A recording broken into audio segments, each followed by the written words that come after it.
Are you swimming or are you drowning in the ocean of life? Once, on a boat in the ocean, there was a mathematician and a scientist and a philosopher. And as the boat sailed under the moonlight, the mathematician says to the boatman, "Tell me, Mr. Boatman, you must know some geometry, some trigonometry, or some calculus." The boatman says, "No, I'm not educated in that way. I only know how to take God's name in the morning when I wake up and at night before I sleep." The mathematician says, "Well, then I think at least 30% of your life has gone in vain." The scientist says, "Well, all right, so you don't know math, but you must know some science. You must at least know Newton's laws of physics." The boatman says, "No, I'm not educated in that way.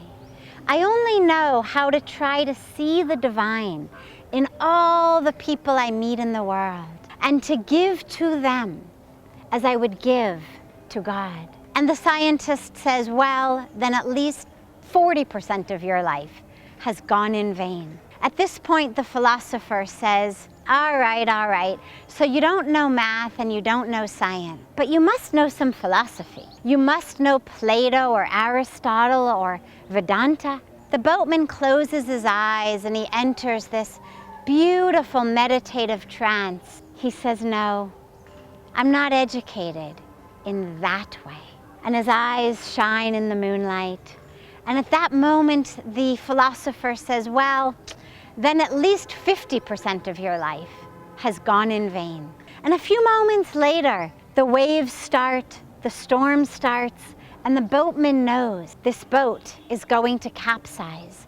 And as the waves carry the boat high in the sky, the boatman says to his passengers, "Can you swim?" "No," they cry. And the waves bring the boat down, upside down in the ocean. And the boatman watches as the scientist, the mathematician, and the philosopher drown. He says sadly, "I think 100% of your lives have gone in vain."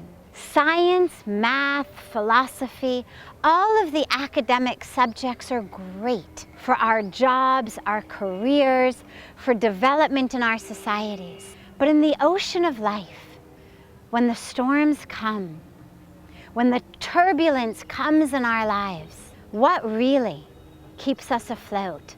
What keeps us grounded and anchored in the ocean of life? Only spirituality.